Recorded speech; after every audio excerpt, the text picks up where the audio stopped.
Good morning, ladies and gentlemen. Welcome to the Crüe NFC Round Table, Week 10 of the NFL. With me today, it's only going to be me and Eye Candy Andy, so you got yourself a little power hour. Andy, how are we doing this morning? Okay. Awesome. Had a big game on Thursday. Did we?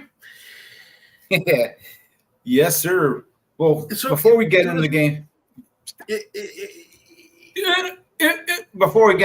let's just kick it to the NFC Network intro, and we'll go from there.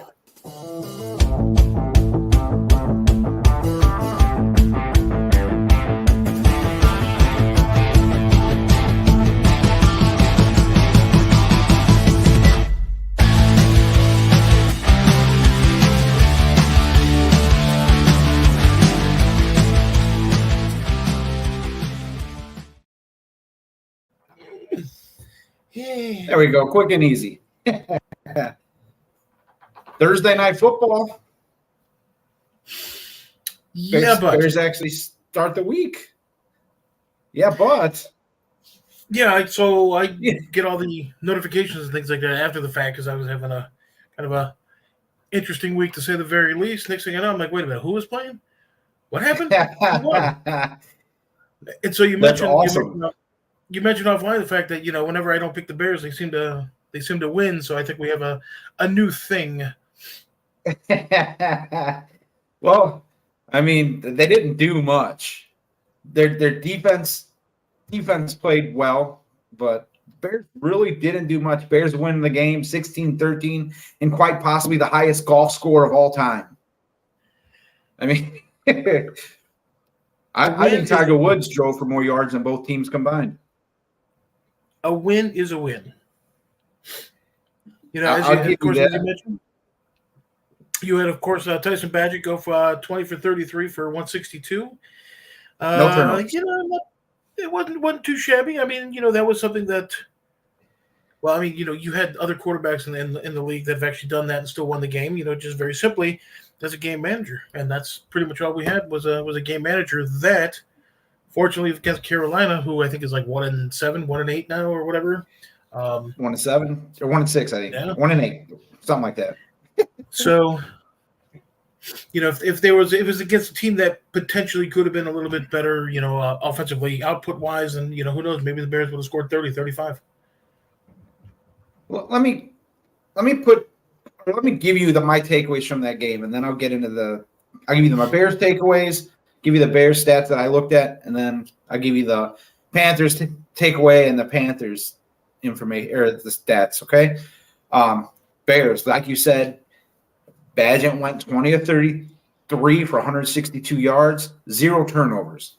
Now I know that's nothing breathtaking for Bears fans seeing a quarterback go for 162 yards, but he's your backup quarterback.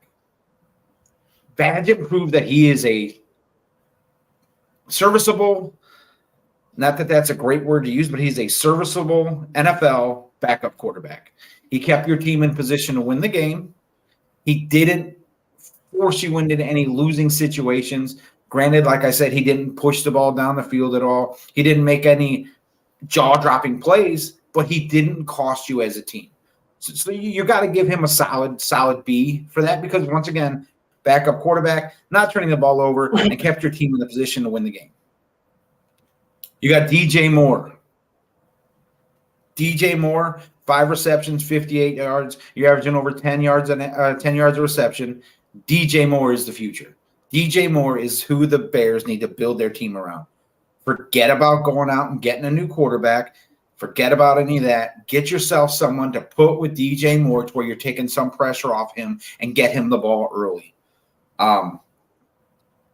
Montez Sweat. It just came out that the Niners actually were trying to get Montez Sweat. The Bears just offered more, so to speak. Niners were trying to get everybody, but Montez Sweat on their list, from what I saw, was above Chase Young. They tried to get the corner from Denver. They tried to get a corner from I forget the other team. Why can't I think of it? It doesn't matter. Bottom line is everyone was making a big deal that it was a bad trade for the Bears. It was a bad situation for the Bears. Turns out Niners wanted Montez Sweat. They just didn't want to pay what the Bears paid. But Montez Sweat proved he's the difference maker. 8 quarterback pressures, 3 quarterback hits. No, he didn't make any tackles. No, he didn't show up on the stat sheet that way. But what he did do is he made a quarterback very uncomfortable and allowed the Bears defense to eat. 16-13, Bears win. Let's go to the Panthers side of the ball. You got Bryce Young, 21 of 38, 185 yards. Bryce Young proved that he could use another year of seasoning, maybe a redshirt year behind a quarterback that could play the offense. Actually, to give him some tutelage on, how to be an NFL quarterback. Once again, a Bears fan, as you know, an Ohio State quarterback is struggling with reads, struggling with processing information. He went from being the best best player on the field, throwing to second, third best players on the field, and now that just doesn't cut it. Hubbard had 9 carries for 23 yards. Bears defense did their thing. Adam Thielen, 6 receptions, 42 yards. You're going to get production out of Adam Thielen. He's a good veteran wide receiver, but he's not the wide receiver you're like, yep, he's the guy that's going to take the top off the defense anymore. So that's just what it is. The Bears, I don't want to say the Bears outplayed the Panthers, but I think they just kind of outlasted them. You know what I mean? And I mean, that's my honest assessment on the game. I mean, it was boring, but a W is a W. And as a Bears fan, you take that into next week. Sure. And so if you're looking at, the 49ers actually looking to possibly, bolster their defensive line, maybe they're trying to get rid of that overrated Bosa guy. Where's Jerry at for his comments? Yeah, right. But, that's highly unlikely. One of the things you failed to also recognize, or at least failed to mention, was the fact that, who was the top-rated offensive lineman this past week? He happened to be on the Bears. Yeah, fellow by the name of Jenkins. I told you he's definitely a difference maker. I think his rating for the game. Yeah, I think his rating for the game was over 90%. I think he beat out like Kelsey in Philadelphia and several others. So he's relatively sexiest man alive nominee, Kelsey in Philadelphia. Mm-hmm. Yeah, well, sexiest he's a nominee. Gives you linemen some hope, Andy. I'm telling you, and right, Darnell, right. He's getting to be kind of a nasty little player too. So you have 2 of your 5 that are just that are getting to where they need to be. The other 3 are serviceable certainly, but you have. Again, Kevin Jenkins, of course, is just one of those guys who's relatively quick off the ball. His hands are pretty good, actually. And as he gets back into game shape and stuff like that, which I would see probably maybe another game or 2, and he should be back to 100%. You're absolutely right. He's got that nasty little attitude that offensive linemen really need to have.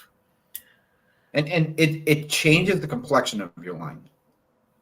It's like in Tampa. That's what the Bucs are missing. You're missing that goon. You're missing that bully. You're missing the person that's going to say, this is how it's going to be, and we're going to do it this way.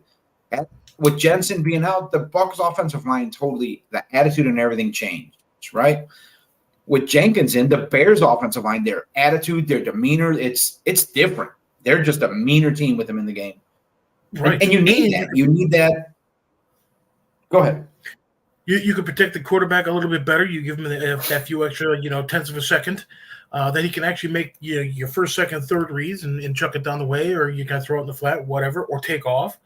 When Justin Fields comes back, that's going to definitely be a major plus. Hopefully. So I think we mentioned this last week with Latimer from the program, that movie. Go work on your limp, kind of a thing. I think we've all had like some sort of a dislocated digit playing football and things like that. So, it's one of those things. And granted, it is his throwing hand and it's his thumb, which is, of course, the most important. I get it. But it's also been a month. So is he being held out? Is he still injured? That kind of thing. It's. Are you bringing back the days of Jim McMahon, Mike Tomczak here? Is this what we're talking about? The possible QB controversy there? I mean, I don't think there is one. I don't really necessarily think there is one per se. However, you have one guy who's 2-2, 2-0, whatever the case is. It's interesting. It's very interesting. And I think Badgett at this point, now that they're going to get more and more film on him, he's going to, of course, do a little bit worse every week just simply because of the fact. Now is he going to be the type of player that's going to be able to step above and beyond and, do a few things that the other teams can't necessarily script for? So, extend the play, extend the pocket, chuck it down the field, maybe dump it off to Cole Kmet, whatever the case is, Herbert, whatever the case is, to be able to actually just continue to move the chains. And he is athletic. So, and that's actually a very good question. You have a couple of the Bears pages that we follow and things are talking about how, you might want to kind of sort of, hit your right out of town kind of a thing. So, I mean, that's a very, very good question. So you really never can tell. And I do believe that Badgett isn't necessarily at this point a starter. I think you're right on that 100%. So it's not even he's not a starter. He's a Bears quarterback right now. Well, he's the Bears quarterback. That's it. Bottom line. Right now, he's the Bears quarterback. But he can grow quickly as long as you have a running back like Foreman carrying the ball, 20 times for 80-some yards. You're averaging 4 yards a carry. That's nothing to scoff at in the NFL. And if you can slow the game speed down or slow the rush down for a quarterback like Badgett, who's not played great competition, granted, because he's coming from D2, but the difference is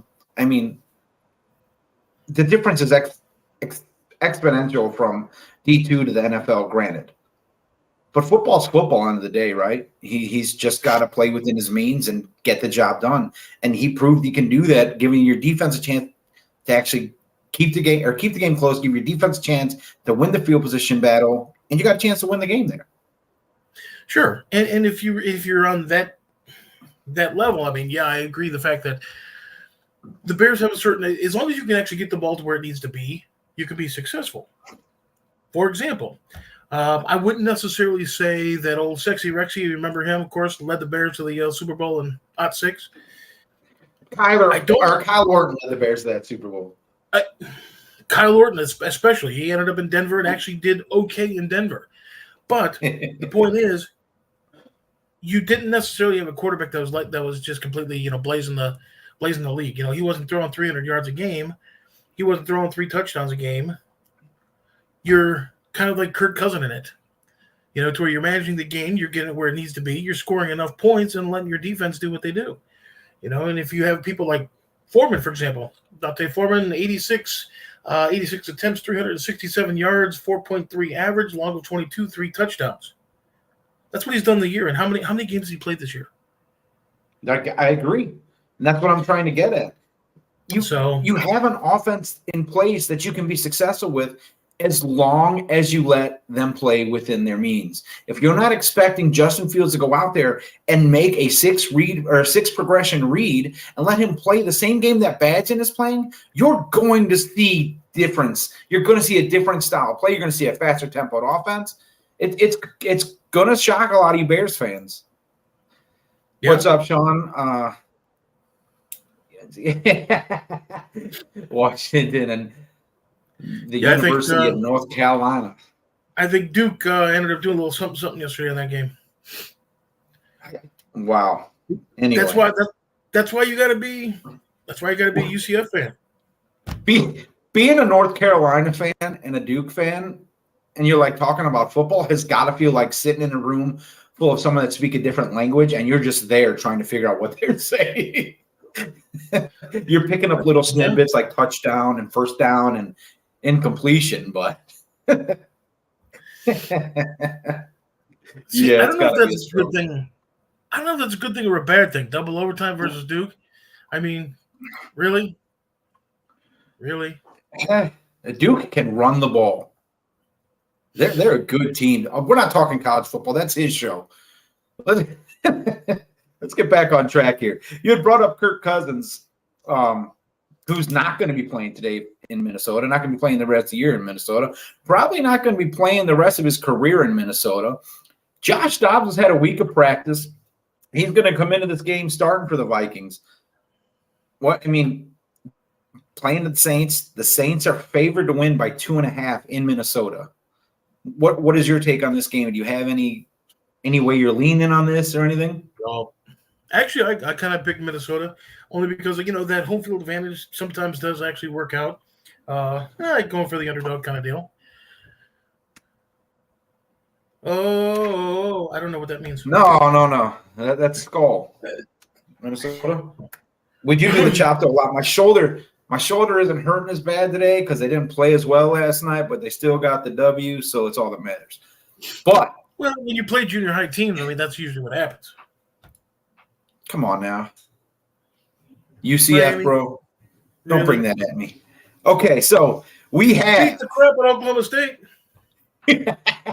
we have Josh Dobbs, like I said, starting today because Jaron Hall is out with concussion. Justin Jefferson actually practiced this week and is out still with hamstring.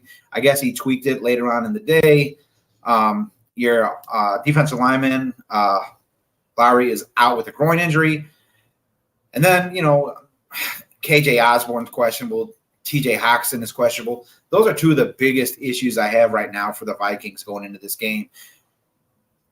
I think they really could use Hawkinson. If he is in, I think they can exploit the Saints defense. However, without Hawkinson, it's going to be a struggle, especially for Dobbs, who's not really used to this style of offense. Or not this style of offense, but this group of offensive playmakers that they have in Minnesota. So it's going to be a change for him, so to speak, especially with him being the starter, given a game plan, told what to watch for. When you're the backup and you've only been there 27 minutes, just long enough to get your cleats on, get a shot of Gatorade, and get your jersey on, and you're in the game, I mean, it's like you have nothing to prepare for. You're just out there playing football. You're doing what comes natural. Now he's got to have a lot on his head, got a lot on his plate being the starter. Sure. And you know what? The thing is, you have the same thing going along with the rest of the teams that you're playing. You have very little to no film on them. So, whatever, you're not going to be able to prepare. Let's just say, as the case in point and the example would be like Justin Fields. You know that he's going to look at one, maybe two guys, and then probably run. So, you can game plan for that accordingly. When you don't have any film on, that's why Badgett was actually as successful as he was in the early going. He very simply could do well enough to help Minnesota actually beat the Saints. And I'm sure you would appreciate a Saints loss. And don't get me wrong, the Saints they're actually on the plus side of mediocre as a team. And they definitely can go into Minnesota and actually win by, at least a touchdown. But there is some cloud and controversy hanging in New Orleans right now, though. You got Michael Thomas, who's arrested on battery charges for literally throwing bricks at a construction worker's truck because it was in front of his house. Now, the rumor is Thomas was trying to flee the scene. However, Lieutenant Gabriel was able to stop him by stepping 3 yards in of his inside shoulder and stopping the slant. So Thomas was apprehended. Really? A 5-minute joke set up for that punchline? That was horrible. Come on, that was great. No, seriously, though, is Thomas playing today? He's not listed anywhere on the injury report or the out report or what have you. How can the NFL let him play knowing? But I haven't heard anything about him not playing this game. But if you remember, what was it? The league rules basically saying that if you're essentially arrested, you're going to be sitting for at least a game. Yeah, that's what it used to be. Anytime you diminished or tarnished the shield, you're supposed to face the consequences for that. I mean, so with him being out, potentially, because you're right. I haven't read anything about it. I haven't heard anything about it. Nothing like that. So you never know if he's going to be in or out. That's actually a pretty good point too. He is doing his best not to play. Well, he's not really playing when he's in anyway. He's not having the greatest of years so far. And, I mean, Derek Carr is I would take him I wouldn't take him in Tampa. I would take Baker over Derek Carr right now. But Derek Carr is just not wowing anybody. The Saints defense, though, they're for real.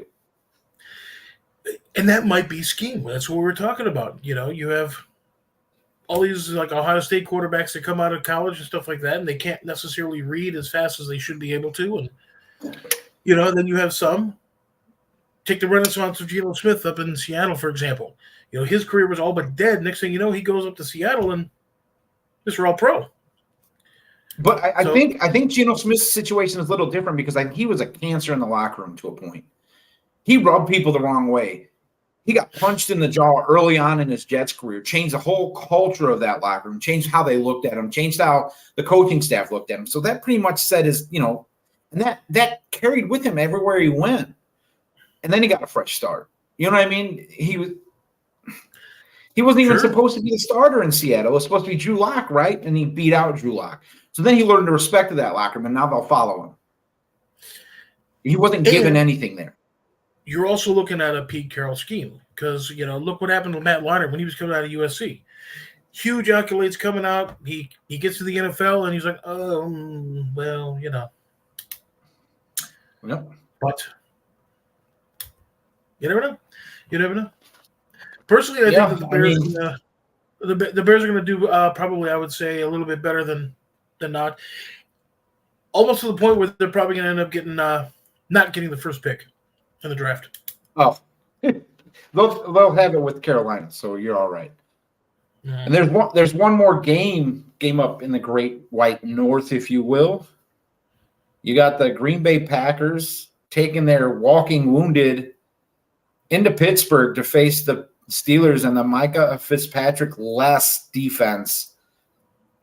I mean, there's so many people on the injury report for Green Bay. You've got Jair Alexander, who's doubtful with a shoulder injury. He's a solid part of that defense that's just not going to be there today. Not that you have to really worry about the Steelers' passing game much because Kenny Pickett just doesn't seem to be pushing the ball like he did in college. And again, that might just be he's not made for the NFL. Some quarterbacks just aren't. Rick Meyer comes to mind, who was outstanding in college and just didn't do it in the NFL. Or someone like Tim Tebow, outstanding Heisman Trophy winner, didn't do it in the NFL. And it wasn't that they didn't study. He did. Him and I guess it was the Messiah that helped them beat the Steelers that year. But like I said, Alexander is doubtful. Not real high hopes for him to play today. Walker is doubtful. Although that was said, they're very optimistic. He should be ready this week or next. The walking injury report, John Runyon is still questionable. I doubt he plays. I don't know why he's still. Why? Why not just put him out the pasture at this point? I mean, he's always hurt.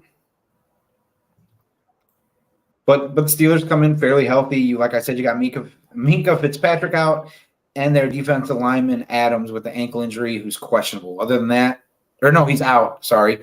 Other than that, everyone's a go. Steelers are favored by 3. I think it might be even worse than that. I think they might just simply shut down this Jordan Love-less offense. I don't see Green Bay doing anything. Well, you're not supposed to tell us you picked the Steelers yet. Now they're going to lose. Every team you seem to pick loses. That's why you're pulling up the rear and pick 6. But no, I just don't. I don't see how. I've said this before. I've been wrong multiple times saying this, but I don't see how Green Bay goes into Pittsburgh and walks out with a W. I look at it. I don't see the math there. I don't see how it adds up to a Packer victory. You can say, you run the ball, you control the clock, but you know what? That's playing in the Steelers' hand. The Steelers are that type of team. The Steelers are the type of team that win with field position, controlling the clock, limiting your possessions. So if you play that kind of game with the Steelers, you're just playing into their hand. You don't have the offense to come out and just sling the ball all over the field. That's not the Packers anymore. You have a great receiver that just doesn't show up a lot of times in Watson, but other than that, don't have much. I don't see it going that way for Green Bay. I just don't. Plus, you're actually going to Pittsburgh, which is a very hostile environment to be in. You have the rabid fan base and stuff like that, and that actually does do quite a bit for you. you got a team that's actually pushing down the field, and next thing you know, they're first and goal, on the 5-yard line. Next thing you know, you've got all of these millions and billions of fans that are out there screaming their heads off. You're going to end up getting a false start, or you're going to delay a game, whatever the case is, and that actually plays quite the thing into it. That's for sure. So, going into Pittsburgh is tough. Period. And then you have an offense that is sputtering, to say the very least.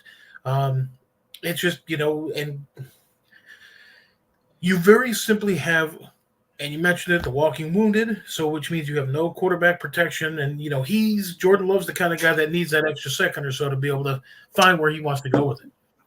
He hasn't gotten processing information. Right? He hasn't gotten to the point that, Aaron knows, okay, so I'm going to chuck it down to this particular area and it's going to get caught to a point, right, of course. And so, but then you look at some of the stuff that's going on now, and you already have Aaron, walking around throwing the ball and stuff like that. And it's only been however many weeks since his surgery. Yeah, and it's crazier things have happened, I guess. So Green Bay could conceivably, walk in and get a victory, but I don't see it. Why would you rush yourself like that if you're Aaron Rodgers? Not to change the subject, but you're not going to a team that's going to make the playoffs. It's not like they're in the hunt right now. It's not. It doesn't even make sense for him to go out there and play again this week or this year. But anyway, I forgot, I should say. Go ahead. Big picture it. It's one of those things that you're always looking for something to be able to kind of push the envelope on everything. Medical treatment. Maybe that's what his whole goal is, to actually show that there's alternatives to being out for the year. Maybe he's getting a kickback. I don't know. I'm just saying, and I agree with you to the point where there's no reason for him to come back as soon as he can. Not at his age. I mean, does he really want to play into his mid-40s like Brady? I think Rodgers will play until he wins another Super Bowl. I don't think he likes that stigma about himself that he just doesn't get it done. But I don't think you're going to do it with the Jets right now. Are they really an Aaron Rodgers piece away from being competitive? That offense is stagnant. I mean, their defense 100% is solid defense. But is Aaron Rodgers really that big of a difference offensively for them? They don't have many playmakers offensively. Yet. If he decides that he's going to want to, of course, his $50 million contract restructure, next thing you know, you've got a couple extra receivers in. That's all fine and dandy, but you still need a running back that's going to be able to produce, but then you also need an offensive line to be able to actually do that run blocking and pass blocking. Because look what ends up happening. Well, next thing you know, your 38, 39-year-old quarterback, whatever he is, ends up rupturing his Achilles. So on the fourth snap of the game. But anyway, we have one more game that we didn't talk about still. Go ahead. What did they break that down to? Like however many millions per snap that he got for the year? Yeah, it's ridiculous. They forgot the fifth snap, though. His Achilles. Wow. Another bad joke. All right. We got one more. You're out of here. We got the Lions going to the Chargers. We forgot to get that game. Lions are fairly healthy. You've got Vaitai. I can't even say his last name. He's out with a back injury.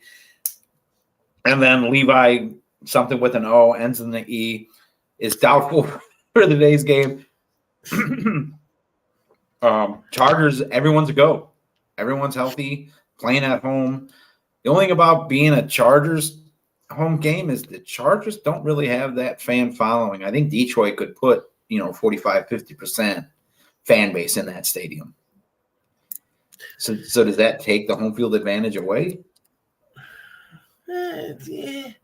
Not necessarily, because you're in a place that you're not necessarily used to. I mean, you go into Ford Field and, it's almost like going back to your own house.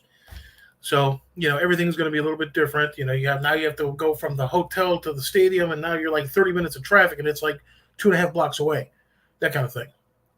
But, when you have over 20 years, probably close to 30 years of first-round picks because you've been horrible for decades, and now it's starting to kind of sort of – You love throwing that out there. You're just hoping the Bears do that soon. And they will. They absolutely will. 43-0 next year. This was a game I looked at really hard, and I was trying to decide who I was going to go with or if I was going to touch it at all. You have the Lions -3 going to San Diego or Los Angeles, whatever, something like that. And the Chargers aren't a slouch team. If that offense gets going, you get Eckler moving. That could be a shootout. Sure. But you also have defense that Detroit's playing has actually been really solid. Their secondary is actually getting to the point where it's, I don't want to say no fly zone, but they're quickly getting to that point. Their defensive line, of course, they're pressuring the quarterback, and look what happens when you pressure the quarterback. Oh, good things absolutely. for your team. So, and who do you have on the Chargers? You still got just a couple guys, Donald and a few others that are you neutralize them with that offensive line, and Donald's Rams, but I know what you're getting at. Yeah, whatever. But yeah, you're right. I mean, if Detroit once again can offensively take it to them and dictate the pace of the game, I think you might have a Detroit victory. But like I said, if the Chargers get that offense going and get it humming, you might see a shootout. The Lions' offense is good enough to go toe-to-toe with the Chargers. It's just a matter of, opening that game up if they have to, and I don't know if they can. So needless to say, I didn't touch this game. Before the season started, go ahead. I'm sorry. I was just because I got my pick in on that one. You do. But before the season started, we made predictions on who we thought would finish top the NFC North. Do you remember who you picked? Oh, probably the Bears. Realistically, you did pick the Bears, but who did you realistically pick? I don't know. Who did I pick? Did I pick Detroit?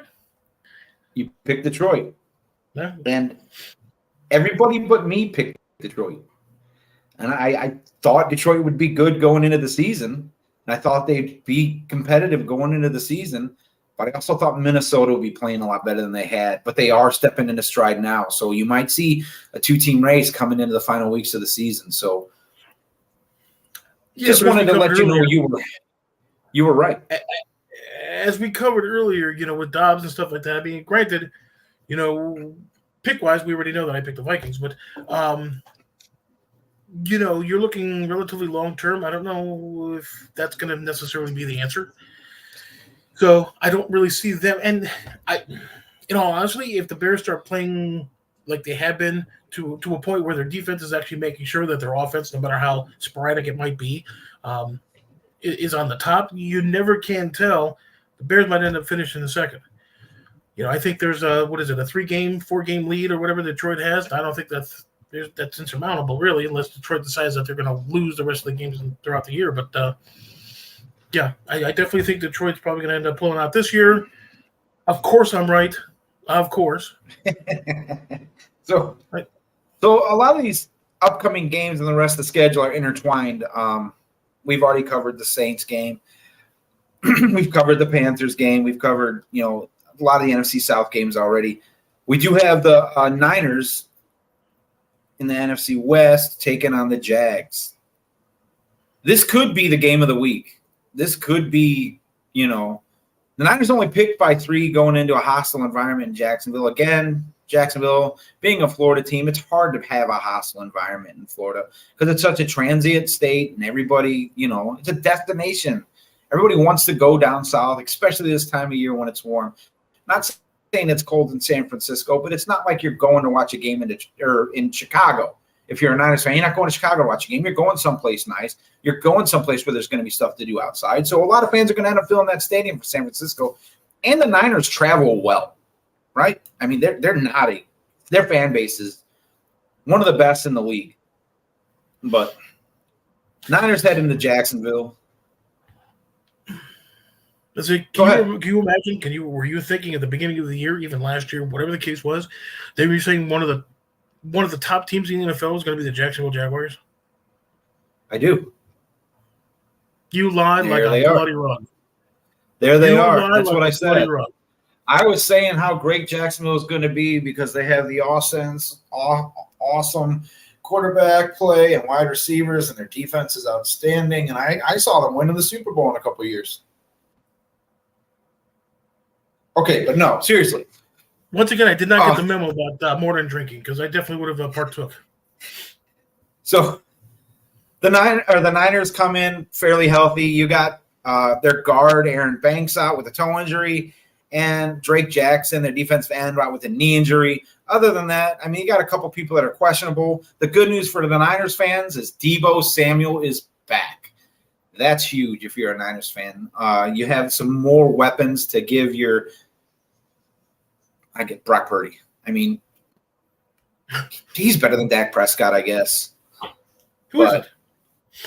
I mean, it's starting to get around now, with Brock Purdy. I think teams are actually catching up to him. You know what I mean? The film's out there. You've almost had a season and a half of being able to figure out how to defend a Brock Purdy-led offense. The problem is that San Francisco has a running back by the name of Christian McCaffrey who apparently found the – God dang it, Ben. I'm trying to talk, Ben, and you come up with something like that. I would have threw a brick at Derek Carr. Well, I don't know if Michael Thomas did. Anyway. Was it dad joke hour? I totally lost everything. I have no idea where I was going. Oh, Christian McCaffrey somehow is staying healthy for a whole season in San Francisco. He couldn't put together 6 games in Carolina. In San Francisco, the man is like, I don't know if they have like some sort of serum in San Francisco where nothing hurts, but Christian McCaffrey, I mean, the man is possessed. If you actually seen his off-season training, he actually did revamp quite a few things. Remember how you heard stories about, people who take their craft a little bit seriously? For example, Jerry Rice, he used to take ballet classes, things like that. That, of course, helped with his receiving. Not that Christian McCaffrey's taking ballet, but that his training is completely different. He has hard, calisthenics, things like that, but he's also using other types of, I don't want to say alternative, but things that actually help his body to actually recover a little bit better. And whatever he's doing, it's working. San Francisco, with Brock Purdy, I think we should start calling him like, West Coast Dak. Just simply because WCDAK. When the chips really get down and stuff like that, unfortunately, he's kind of sort of folding like you have an offensive line out there. That's the part that kills me. You got an offensive line out there that could actually give you 45, 50 seconds, run around and, have lunch, that kind of stuff, kick the tires, and still. Yeah. But what helps them, though, to be honest, is Christian McCaffrey being able to run the ball. I don't know what that means, but okay. Him being able to run the ball softens up the pass rush and allows a guy like Brock Purdy to stand back there, make his reads, make his progressions, and get rid of the ball. You get them in a shootout to where they're having to throw the ball. I think that's where you get exposed. Jerry's not here to defend this, so I can say what I want, and it's true because I said it. Brock Purdy's Dak Prescott 2.0. West Side Dak, I'm telling you. But yeah, this could be the game of the week. I mean, you picked 2 on this. I think you picked this game, didn't you? I did. We're not going to reveal it, but I mean that's where I would be leaning with this game too, and it's not because I'm a anti-Jerry Christian, but that's where I'd be leaning too. I'm not going to say who you picked, Jags. I'm not going to go out on a limb here and say the San Francisco is going to lose like you did in your picks. Yeah. Oh, Andy picked the Jags. So yeah, we got possibly the game of the week here with Niners Jags. I just don't know how it's going to go. If Trent Williams plays, I think you're going to see a totally different Niners offensive line. Again, attitude. Again, being able to run the ball. Again, controlling the clock. Again, eliminating possessions. I might be old school, but that's how I win football games. Well, now you win football games. You win football games by picking everyone else's wins. Cheater. Yeah. I I was a defensive coordinator for a team that couldn't win, so giving up the lowest points in the league. Giving up the lowest points in the league and still losing games, pretty terrible. Not saying the offense was awful, and the offensive tackle for the Steelers when we played. But yeah. Yeah, but a lot of people said they couldn't see the Bucs losing 4 in a row, man. That's the Bucs. Weren't you one of those people? 4-0 at the drop of a hat.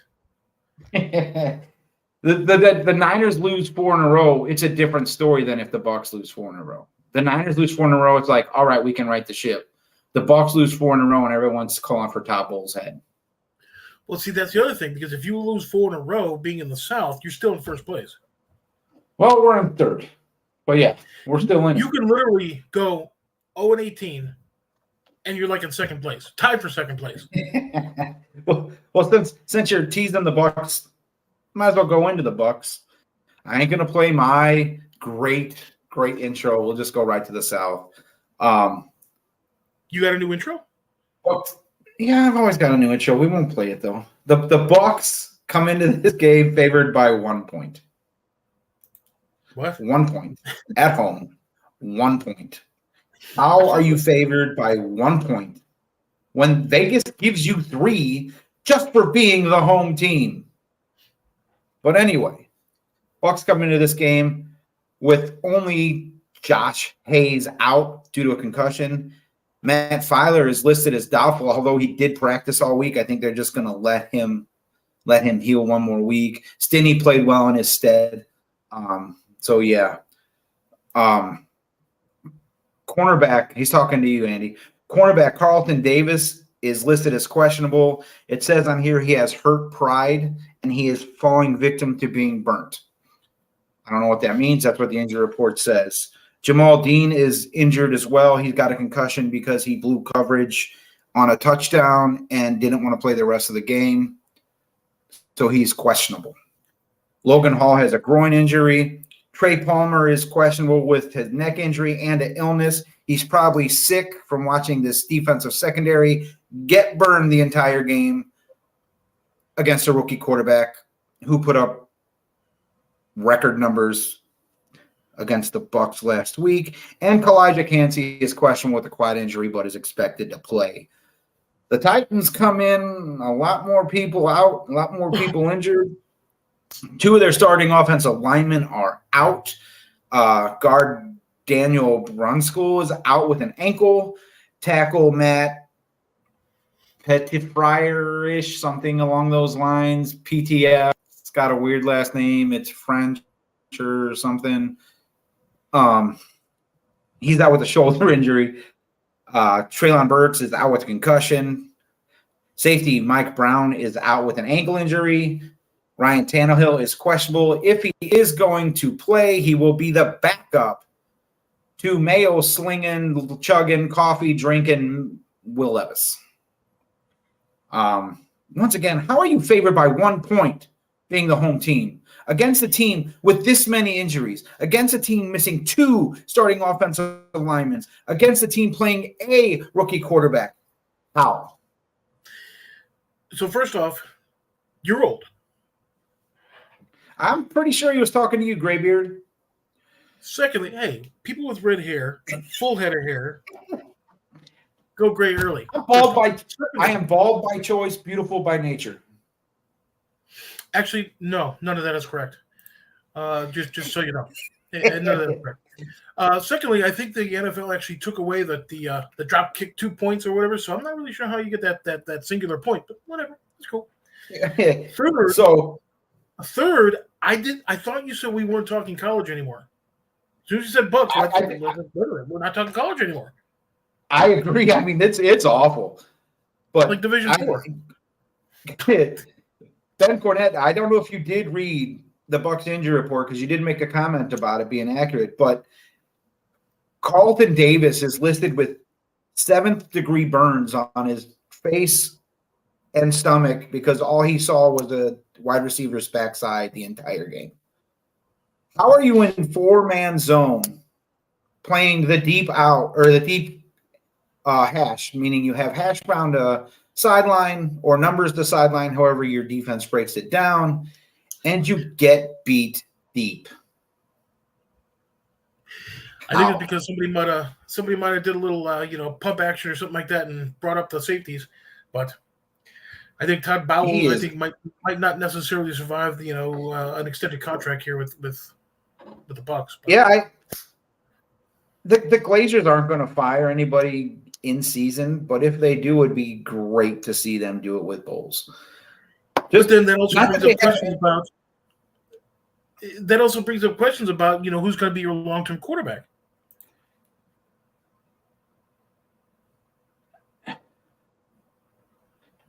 I did not have hair on my head.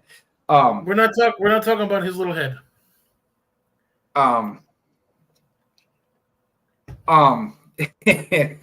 Anyway, it doesn't matter who the long-term quarterback solution is right now.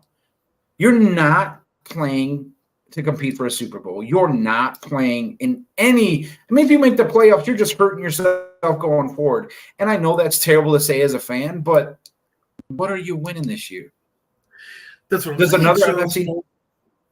If by chance your coach is going to be gone, if by chance your quarterback's going to be gone, if by chance you have at least one or two receivers that are probably going to be gone, including your end all be all with his lack of yak. Hey, that actually kind of rhymes. Anyway, that rhymed. But you're looking at a complete overhaul, so you're going to have to start looking literally at a quarterback that's going to actually end up being there for 10, 12, 15 years. Well, So, I mean, I'd be okay if Baker Mayfield were to sign a longer-term deal. I wouldn't put him over 3 years, but if we were to give the Bucs a 3-year contract at a reasonable price to where you're not spending the kind of money you would have to spend on someone like a Kirk Cousins, then yeah, let him stay. But this quarterback draft class is thick. Granted. But then you have to look at who's your future running back going to be. Who's your tight end going to be? Who are going to be those replacement receivers? And, you still have to worry about your offensive line. I mean, your defense is porous, and you need work on that. I mean, you're looking at a complete and total overhaul.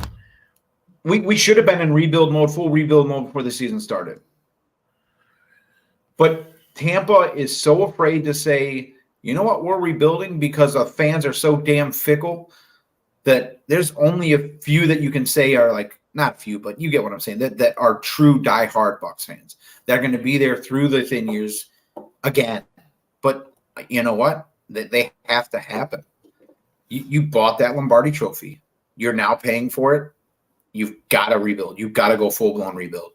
You tried putting in an offensive scheme without having the offensive personnel. You're running a zone scheme without a zone scheme offensive line. You're running a zone scheme without a zone scheme running back. You have a West Coast running back. You have a damn good West Coast running back, but you do not have a zone scheme running back. You have a quarterback who can play that system, who does well when you let him make decisions fairly quickly with the ball. If he has to stand back there and pick apart a defense, he's not going to do it. I don't think he's suited for that. So that's where it's kind of interesting because, as long as he can actually extend the play, on either side, then Baker Mayfield can, in fact, find at least one or two open guys to actually get the ball, at least in positive yardage. And that's actually one of his pluses. And we mentioned this before, I think he might be about as tall, if not taller, than Kyler Murray at just over 4.5 feet tall. If you stand behind that massive offensive line, what's going to end up happening? You're going to hit the offensive line or you're going to get everything batted. So he needs to extend out. Well, that's what I said. That's what didn't make sense to me. You go out and you get a quarterback that's 5'9". Your offensive line averages 6'5" across the front. You kind of did him a disservice there. Not saying that, he would be any better being a 6-foot quarterback or 6'2" quarterback, but you might have a higher trajectory off the ball. You won't get as many balls swatted. And Baker Mayfield has more passes batted down in his career than any quarterback that's played in that time frame. It's just the facts. You can't get away from that.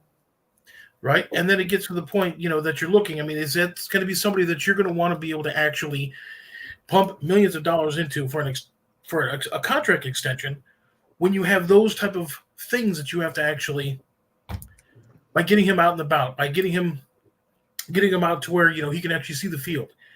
Because if he can actually get out to where he can actually see the field, then he's effective to a point, and he is an athletic quarterback that he can potentially get you that 5 or 6 yards, possibly 10 yards for a first down. Keep the chains moving. Yeah, but you can't run a robot offense the entire game. Exactly.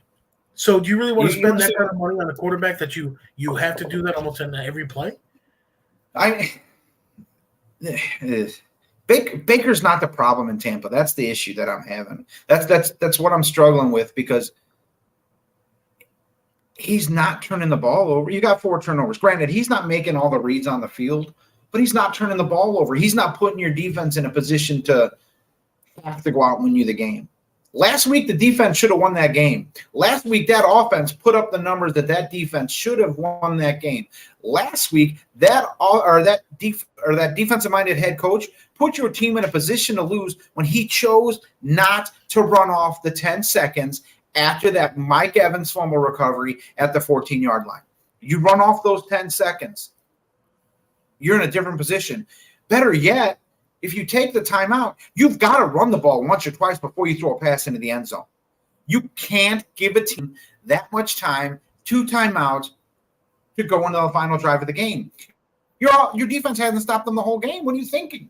Where's the mindset that let's score real quick and put our defense back out there on the field? Stupid. But if he takes that 10-second runoff, even if he doesn't force them to use the timeout during that offense possession, you take the 10-second runoff, they score with 4 seconds left or 6 seconds left in the game. Now, you're a fairly well-educated man, Andy, and I'm going to ask you a question, see if you can do the math real quick for me. If you score with 4 seconds left in the game, and you took a 10-second runoff, so what's 4 minus 10? -6. So you're saying they couldn't have scored? Because the game stops when you hit 0-0-0. Am I right? Well, not always, but I get what you're saying for sure. Because, if you have a defense, you can't end on a defensive penalty, so you have to, of course, get an untimed play, which, of course, however, I will grant you that the coach definitely could have actually done that a little bit better. But then who on earth, even the quarterback should understand how to play. They're like, Coach, what are you doing? We should do this. Somebody should give him a moment of pause. And that's why I'm thinking, like, literally top to bottom, you're going to have a complete and total rebuild. Because unfortunately, as popular as Mike Evans has been, as productive as he's been over the last few years, I mean, do you really see him getting a long-term contract with the Bucs? He's getting older. He wants a championship, so maybe he's going to go to a championship-type team. At this everything's point, going to be different. At this point, you got to keep someone offensively. You got Godwin who's going to stay for what, a year, 2 years? Evans, you keep him for 3 years, but you're still put all that money into your wide receivers. And it takes away from what you can build elsewhere. I want Mike to be a Tampa Bay Buccaneer. I want him to retire a Tampa Bay Buccaneer, but I don't think it's in the Bucs' best interest for Mike Evans to retire a Tampa Bay Buccaneer. But anyway, we got a few more games to get to, and then we got to do our pick six. In the NFC South, we got the Falcons versus the Cards.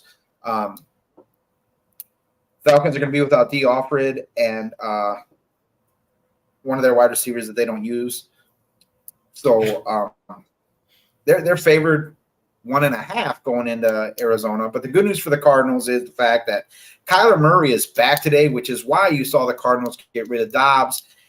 And James Conner is supposed to be back today. If the Cardinals can get out and actually have an offensive performance, they can beat the Falcons. The Falcons are not by any means a juggernaut team. The Falcons are not by any means a defensive juggernaut team. Their defense is good, but they can be ran on. They can be scored on. Falcons are favored by 1.5, but I think the Cards might be able to pull one out here. So you think Kyler Murray playing first time in a million years. Do you think he's going to be in game shape? Do you think he's going to be effective? Do you think he's going to be able to get timing down? Well, the good news for the Cardinals is that Call of Duty didn't come out till this Friday. So he had to do something with his spare time. So he was probably trying to stay in some sort of shape, hitting the bike or whatever. And even if he was just on the bike playing the old Call of Duty, he could sit there and pedal and still play. So this will be in some sort of shape. And like you had said, his surgery probably cut him down an inch or two. So, I mean, maybe them and the Bucs should actually do a little trade quarterbacks. I don't know if it – I'd seen that thrown about, actually, Bucs trying to go out and get Kyler Murray, and I think you have the same quarterback. The only thing difference is Baker is a dedicated quarterback. He does the film work. He does the extra things outside of practice, where I don't know if you get that from Kyler Murray. I mean – he all right. comes up short in certain areas. We have the Seahawks and Commanders. It's the last game we need to talk about because the Giants-Cowboys game is a 17-point spread. And if the Cowboys lose that game with Dak Prescott turnovers, Mike Stout, I'm putting you on notice. You will never hear the end of it. But anyway, Commanders-Seahawks. Commanders are fairly healthy coming into this game. Only Curtis Samuel is showing up on the injury report. Heading to Seattle. Seattle is favored by 6. They have their guard, Anthony Bradford, out, but everyone else is expected to play. I don't think the Commanders going to Seattle and win this game. I just don't see You got to travel cross country. You got a long flight. You've got, it's not playing at home. You're not playing in the Washington, Maryland, whatever, Washington, D.C., metropolitan area, what have you. Seattle's home field advantage is an actual home field advantage. Seattle's a tough place to play, and Washington doesn't have the maturity in their team to play there. So, sure. Again, I mean, Seattle's got one of the loudest stadiums in the entire NFL. You got the fans that are basically right on top of you, and they can get pretty loud. And let's say whatever game, I don't know, is it a noon game, 3:00 game? I believe it's at 3:00. So 3:00 over there is definitely a different time from 3:00 over here, the East Coast. And so that's just you're talking jet lag over. No thanks. Everybody's gonna be lethargic. They're gonna be walking around like zombies. Yeah, it's gonna be a rough game for them. I don't necessarily see them pulling out any sort of victory. That being said, any given Sunday, you know how that goes. Yes, sir. Well, we got a minute and a half left. Time to get to our pick six.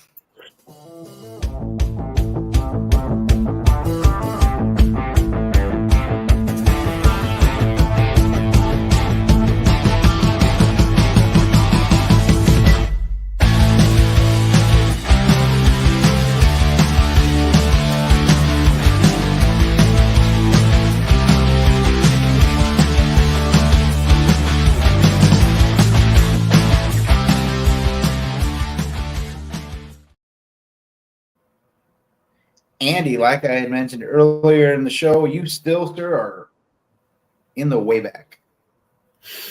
So, I'm like 1 or 2 games back, no big deal. Start us off, sir. Steelers, I think are going to win. Lions, I believe, are going to win. Cowboys, I think, are going to win. Bills, the Jaguars, and the Vikings. So, all right. And after you, we would have, looks like Brian is a game behind Stout and Jerry now. Brian has the Bills, the Cowboys, the Ravens, the Bengals, the Niners, and Seahawks. I guess we'll go with Jerry next with the Bengals, Steelers, Bills, Niners, Cowboys, and Seahawks. Seeing a trend here. Stout has Lions, Steelers, Bills, Niners, Cowboys, and Seahawks. And I have